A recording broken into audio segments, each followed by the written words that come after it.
So there's the basic engine specification. So if you're thinking like me, wow, that sounds painful to arrive at two completely different engines outputting the same everything, well, you're right. So what is that process? How was it done? Who tried it on?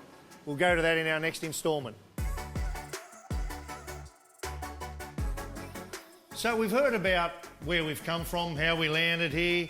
We've looked at some of the basic specification differences between the two engines, but a lot of people ask me, and a lot of people are interested in process. How is it that we arrive at these two particular engines in this spec, ready to go racing? In essence, it's a kind of a weird structure. We have homologation team for Ford, which is Dick Johnson Racing, and we have a homologation team for Holden, or GM now, which is 888 Racing. They homologate or get ready for racing with approval the components that all the teams will be used. Now, whether that's aerodynamic components or engine components, they're responsible for it, and they do that in consultation with obviously GM, General Motors, and Ford respectively, and the teams on either side respectively. GM and Ford Performance in the US, they've got engines over there on dynos. They are really involved. We share all our information across the pond and obviously here with their engine homologation teams. It's a very collaborative process. So Supercars have already determined a specification, a broad specification for the engines, but with plenty of latitude for the manufacturers and homologation teams to go away and knock their socks off developing an engine. They rock up here with the engines that they want to present within those specifications. Craig Hasted and his team, Supercars, dyno, test, validate and go, no, didn't like that, do more of that, less of that. Yes, Roland did turn up with a 6.2 litre, but that's part of the process. We had to highlight what we want, they go away and build it, and then in the end we end up with what we need, and what we've currently got is right on the money. The process that's been developed for this originated 18 months, 2 years ago. We sat the engine builders down, we sat the manufacturers down, and together agreed on the outputs and on the constraints that we'd put around them for them to go away and design and build their engine. It wasn't Supercars saying you need to do this or you need to do this. We said you can't go over this, you can't go over this. And now, through that process and all the tools and equipment that Craig has around here, it's allowed him to manage and match very exactly the performance of these two engines. So we will measure the performance of the engine, we'll measure the fuel consumption, we'll measure the C or G and the moment of inertia. They give us their offering, their engine to be homologated, then we paritize it. And then we give it back to the teams, and then they go and race it, knowing they've got the same as the next guy. Such as the scrutiny of this whole new Gen 3 engine program, the way it's going to work is this. So Mostech Race Engines up here in Brisbane, who's DJR, the homologation team, that's their engine builder. They're going to not only be developing this engine, they're going to build all the engines for all the Ford teams, right?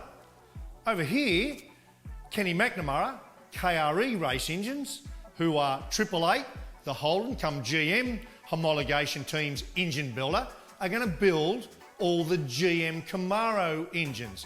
Now, when they finish the first 25 odd engines, brand new to start this whole new system off, all of those engines are going to come through this facility, all be tested and tuned and allocated, if you like, at random. No one will actually know who owns the engine when they're built. They'll be allocated by Supercars. This is to ensure there's parity across the field, that no one can build a special engine for a special customer. Every GM car is going to have the same engine. Every Ford car is going to have the same engine. So that's a big part of what we're doing and how Gen 3 is going to deliver us a better product for the fan and for the teams. Now, in measuring these engines and getting parity or equality across both of them, there's really been 5 really key issues that I reckon you need to know about to be comfortable as a race fan that they've looked at. First of all, power. And that's done a very particular way across a whole lot of parameters. Paratising engines is not just about making 600 horsepower or one big number. It's about the curve and how you capture that curve. Supercars, at the start of the car of the future, come up with a unique way of doing it. It's called AEP, Cumulative Engine Power. This is where we test the engine on a dynamometer and we measure the power from 5,800 to 7,450 at 50 RPM increments. The total addition of that power is the maximum power that any engine can make. It's the same process we run with the current engines. It's been very, very successful. We have another formula that we call the EPWA, Engine Power Weighted Average. And what that does, That ensures that the curve is in a similar position. That way it stops someone from making a whole heap of power at 6,000 less at 7,500 and vice versa for different tracks.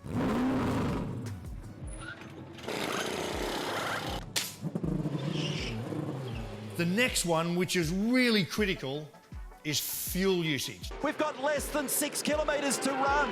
It's an unbelievable storyline. Whincup is out of fuel.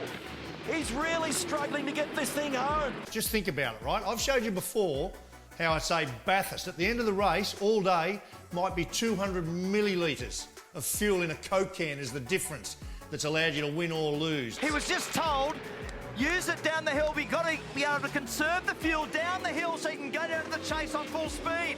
Look at this. This is a battle for Australia's biggest race. Now, I find it hard to believe they can match the fuel usage across two different engines, hauling 1.5 tons of race car up the mountain 161 times during Bathurst. Whincup is conserving fuel. Mostert is totally fine. The Bathurst 1000 victory.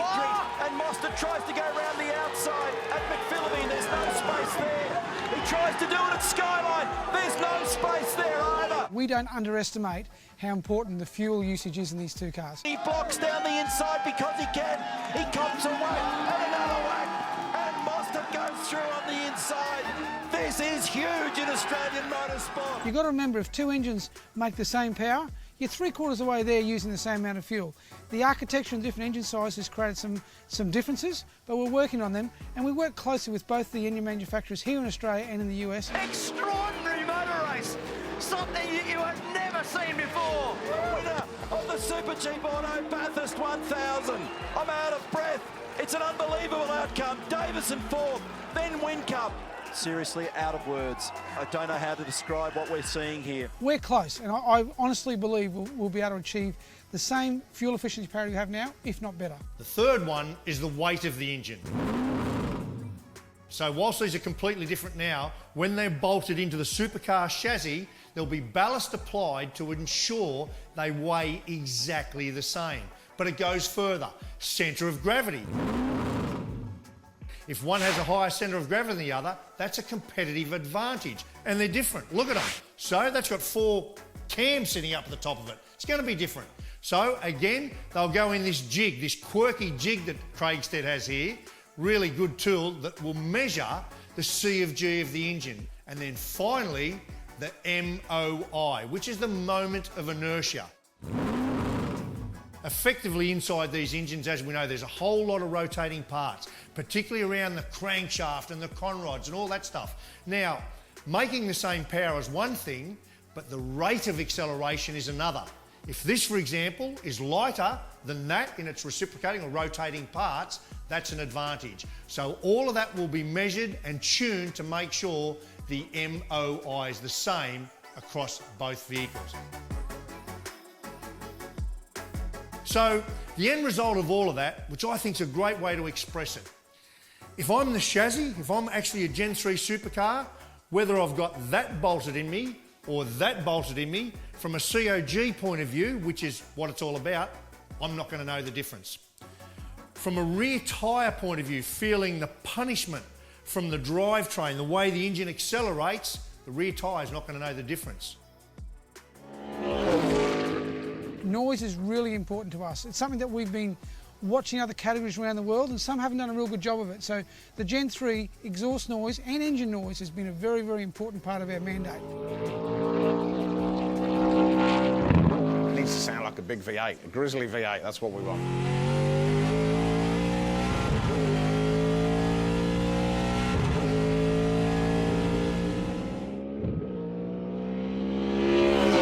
So there's kind of our process, and now we're going to get to the really important bit. In our next instalment, we're going to the dyno. I want to see this engine on a dyno, and I reckon I can convince these guys to show us an overlaid dyno map, GM versus Ford, because I still struggle to believe that they've got these two completely different engines exactly the same. But they assure me they are very, very close. And what I do know, I know these guys personally. If that's what they're telling me, I believe them.